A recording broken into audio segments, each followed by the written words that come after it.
Čus! Moje jméno je Stan Polášek, já tě vítám na svém YouTubeovém kanále, kde budu točit převážně content ze hry F1 24. Rozeberu zde svou účast ve všech ligových závodech tuto sezónu, ve kterých se budu účastnit. Převážně to budou konzolové ligy. Jedna z nich je liga CSRL, je to Československá liga, na kterou se budu snažit připravovat ze všeho nejvíc. Ve videích vám ukážu, jak vypadá ligový závod z mého pohledu. Budu se vám snažit popsat své myšlenkové pochody, vysvětlit rozhodnutí, které jsem udělal v daný moment a podobně. První kolo ligy CSRL se odehrává v Bahrajnu.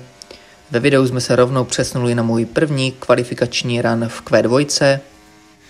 Pneumatik by měly být připravené zhruba na takových 75 až 80 stupních.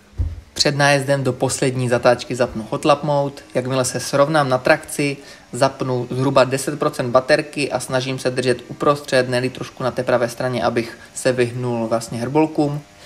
Tvrdě na brzdy, těsně před 100 metrovou tabulí, trojku průjezdem zatáčkou, 4 na výjezdu do kopce, zapínám RS, DRS, přesouvám se na levou stranu vozovky na další zatáčku. Následuje tvrdá brzda na 100, na 50 začneme točit, podřadíme na 4, můžeme i na 3, když nám chybí rotace, opatrně na trakci. Následuje technická pasáž, kdy na Xboxu nemůžeme využívat maximální potenciál obrubníků.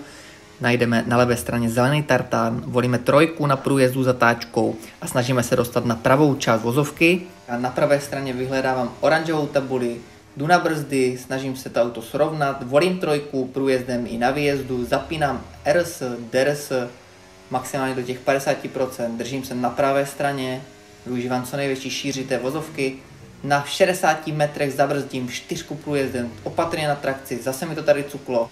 Připravuji se na další zatáčku, kterou si musím najet víc zleva, využiju maximálně obrubníku, klipnu pravý vnitřní obrubník, nechávám 4 na průjezdu, zapínám baterku, měním bias na 53, budeme brzdit zhruba na 65 metrech, průjezdem, zatáčkou volíme 4, klipneme vnitřní apex, využijeme maximální šíři na výjezdu, nezapomeneme zapnout DRS a projedeme cílem.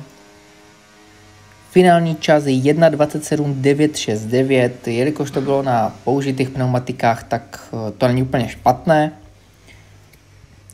Do Q3 se teda dostáváme z druhého místa, jediný, kdo nás překonal, je Kubinson. Rovnou se přesuneme na můj poslední run do Q3, který nezačal vůbec dobře, lokal jsem misnul Apex v T1, všiml si, že Shiny se za mnou tahá ve slipstreamu, což mi vůbec nepřidalo na soustředění. Nicméně se budem dále snažit vytáhnout z toho nějaký slušný čas, pozdě na brzdy 4 průjezdem, dobrá trakce na výjezdu. Budeme se snažit trošku zariskovat v téhle technické pasáži, klipneme levým kolem Apex, auto držíme stabilní, pozdě na brzdy srovnáme ho, 3, trochu korekce, ale dobrý výjezd. A nyní nás čeká ta nejtěžší zatáčka na celém Bahrajnu, zkusíme jít co nejpozději na brzdy. Dobrá rotace, 3 v průběhu i na výjezdu, zapínáme DRS, RS, měníme bias dokonce na 52, aby jsme měli ještě lepší rotaci.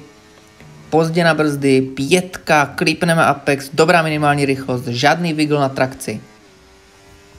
Následuje další pravotočivá zatáčka, kterou si otevřeme pomocí Apexu, bacha, ať neinvalidnem, klipneme pravým kolem Apex, na trakci trošku přitusneme baterkou a už nás čeká poslední zatáčka na Bahrajnu, necháme 52 bias, pozdě na brzdy, dobrá rotace, 4, dobrá trakce a už jedeme do cíle.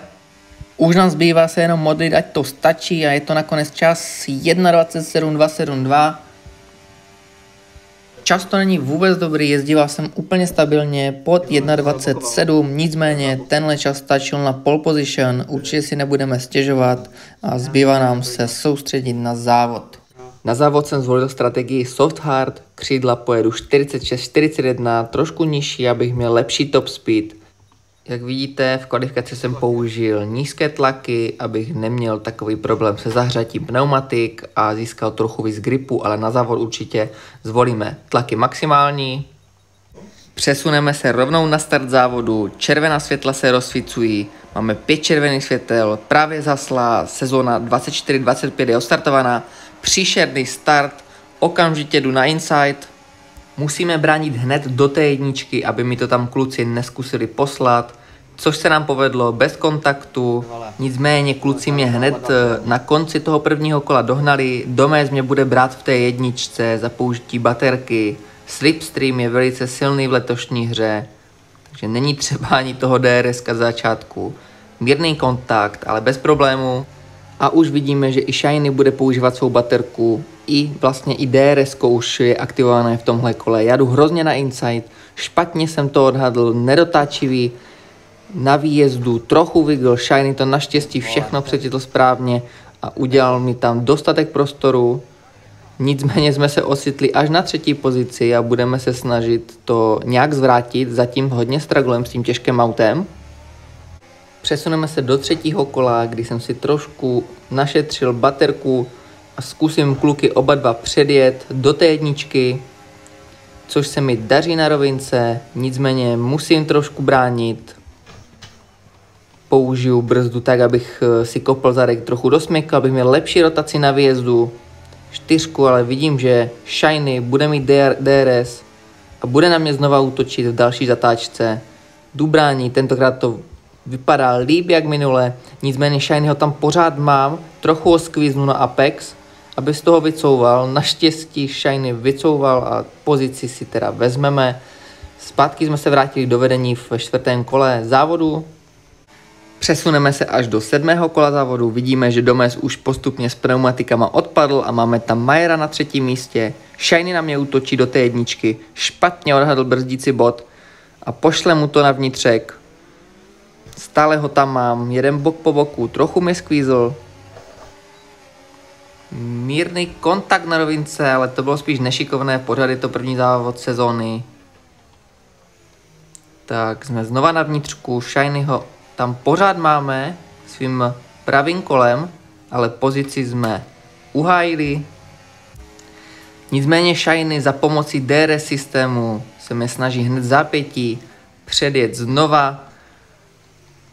Kontakt, který jsem málem přišel o křídlo, nicméně Mayer využívá situace, byl v těsném závěsu a má víc baterky.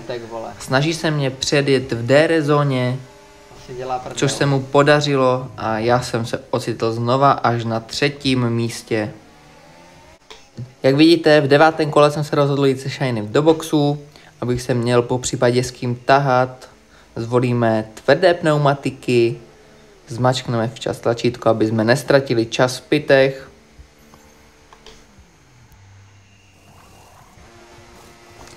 Je mi jasné, že se mi bude chtít Shiny zdálit na těch studených hardech, jelikož mu to jde většinou na studených pneumatikách lépe jak mě. Budu se snažit neustále být za jeho zadkem, abych nestratil DRS-ko, což se mu nakonec nepovedlo naštěstí a vidíme, že Mayer právě v 11. kole vyjel z boxu na hardech, pošlu mu to na vnitřek, tady ta stopa se mění vnějšek, použiju trochu baterky a předjedeme ho. Budeme se snažit tlačit na Shinyho i hned, co jsme předjeli Mayera a na DRS systému ho předjedeme znova v té jedničce, kdy ve 12. kole se vrátíme do vedení závodu. Nedaří se mi Shinymu odjet, Mayer je také hned za námi a na DRS-ku mě znova Shiny vezme na rovince. Nicméně, jak uvidíte, rozhodnu se to tam poslat skoro ze 2/10. Shiny to viděl v zrcátku a jedeme side by side přes těžkou trakční zónu do kopce i na DRS zóně. Já mám DRS-ko, Shiny pušuje baterku, vidím, že máme hodně málo baterky oba dva, nikomu se nechce úplně ten manévr dotáhnout. Shiny jde na switchback, dostává se mi krásně na vnitřek a já ho vyženu na ten Apex, na který Shiny nemůže a on to ví. Zatím jsem pozici ubránil, nicméně Shiny mi to znova pošle, je tady na vnějšku, necháme mu na vnějšku na výjezdu místo. Vidíme, že jsme měli lepší trakci, Shiny stále hledá místo, já zaparkuju auto do středu vozovky a doufal jsem, že mi to tam Shiny nepošle, což naštěstí neudělal a místo jsme získali zpět. Přesuneme se až do 16. kola, kdy vidíte, kluci za mnou se stále tahají DRS-ku, rozhodli se, že mi to tam teďka oba dva pošlou a budeme free wide do té jedničky. Těsně jsme se tam vešli všichni tři v jeden moment. A teďka už budu útočit na Shinyho a Shiny začíná tvrdě bránit svou pozici, jde hodně na vnitřek, já půjdu na vnějšek, pošlu mu to tam na brzdách, jedeme side by side, mám ho na vnitřku stále a vypadá to, že má trošku lepší trakci a já budu nucen z toho souboje vycouvat. Ale zkusíme na Shinyho pořád tlačit, tady byl trochu širší a na výjezdu to málem pošle do bariéry, kdy to udrží, nechápu jak, už byl úplně směrem k bariéře, nicméně se přesuneme až do kola 21, kdy jak vidíte, po neustálém tahání v DRSku se mi podařilo konečně klukům ujet na 1 vteřinu a už se budu snažit ten gap natáhnout alespoň na ty 2 vteřiny, ať mám trochu víc klidu. Ve 26. kole v levém horním rohu vidíte, že Shiny dostal 3. Toho bude hodně mrzet, jelikož s tímhle pravděpodobně přijde o 2. místo, ne-li o to 3., protože Pauli má dobrý finish. Přesuneme se rovnou do poslední zatáčky v posledním kole, kdy si to pohlídáme na výjezdu a dovezeme Monopost Williams k první výhře tuto sezónu.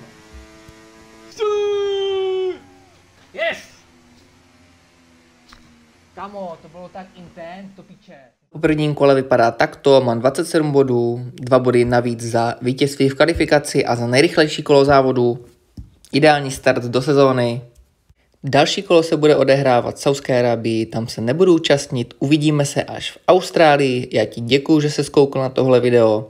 Po případě, jestli bys měl zájem se účastnit závodu v naší lize, neváhej nám napsat, odkaz dám do popisku videa. Tak čus!